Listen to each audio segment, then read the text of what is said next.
প্রশাসনের এই জায়গাটা জীবনের যানজট কমাইতে পারতো না।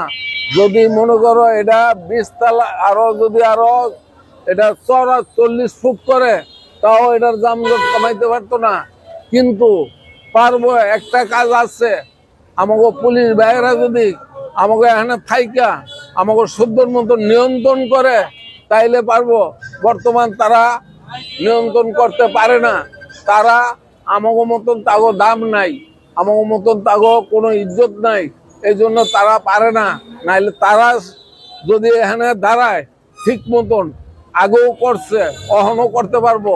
এখনো অটো মিশুকগুলির কথা বলতে গেলে অনেক কিছু আমাদের মুন্সিগঞ্জে যতগুলি অটো মেশিন আছে, মিশুক আছে, তার থেকে প্রতিদিন সকাল 5টা বাজে বিভিন্ন সাইডের তনে এই অটো ইয়াগুলি আসতেছে, আইসা আমাকে হয়রানি করে আইতেছে, বিভিন্ন জায়গা থেকে আসতেছে।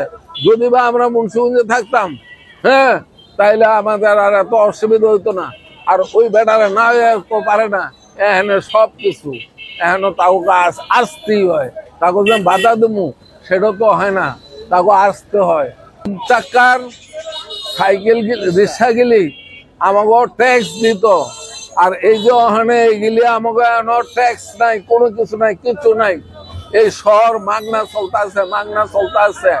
এত মাগনা কোনো শহরে চলে না। এটার দিকে একটু খেয়াল দেন। যদি 10 টাকা করে পাই, এই দেশের সরকারের অনেক উপকার হইব। আমাদের রাস্তাঘাট হচ্ছে ভাঙ্গাচোরা, ঠিক আছে। আর হচ্ছে গিয়া মানুষ সংখ্যা বেশি, তারপরে গাড়ি ঘোড়া বেশি। এই জন্য রাস্তাঘাট যদি সুন্দর হইতো, আমার আশা করা যায় যে যানজট একটু মুক্ত হইতো। রাস্তাঘাট যদি সুন্দর হয় তাহলে আমাদের মনে হয় যে আমাদের যানজটটা একটু মুক্ত হইতো।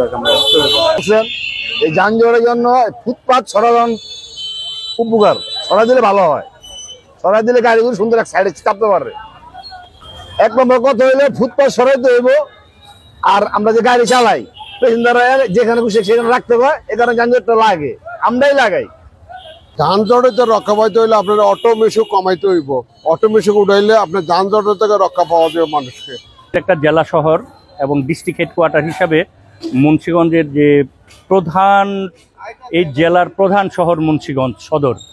এখানে ডিসি অফিস, এসপি অফিস, এখানে সকল অফিসের district head office, college, honours college, পরীক্ষা কেন্দ্র, সব কিছু এখানে।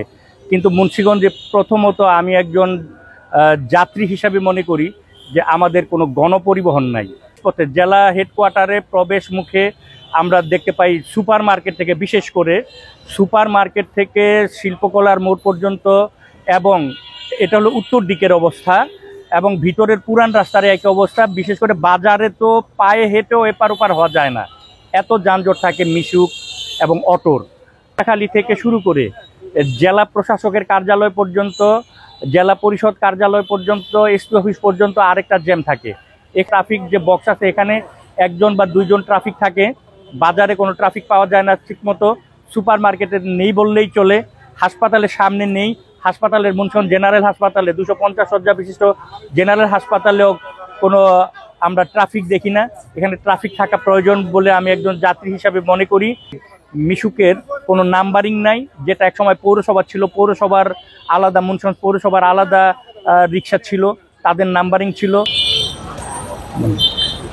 মুন্সিগঞ্জ আমাদের যে শহরটা ছোট শহর হিসাবে অসংখ্য মিশুক এবং অটোরিক্সা, সিএনজি, ভ্যান, এগুলোর কারণে মূলত বাজার থেকে আপনার কোর্ট কাছারি পর্যন্ত যে বাহিরে যে দোকানপাট আছে, এগুলোর কারণেও অনেক যানজট থাকে।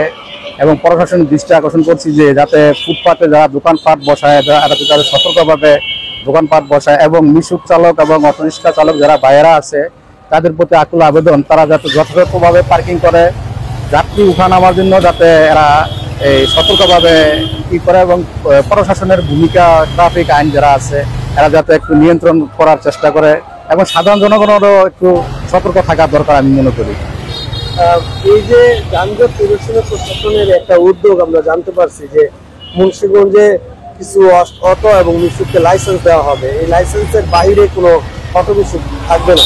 এই বিষয়টা আপনি কি দেখেন? বাংলাদেশ জাতীয়তাবাদী চালক দলের মুন্সিগঞ্জ সদর থানার পক্ষ থেকে প্রশাসনকে অনেক ধন্যবাদ এই উদ্যোগ নেওয়ার জন্য। লাইসেন্সবিহীন কোনো গাড়ি আপনার চালানো ঠিক না এবং থাকার কোনো প্রয়োজন মনে করি না। আইনত এটা কোনো ব্যবস্থা নেওয়ার প্রয়োজন আমি মনে করি।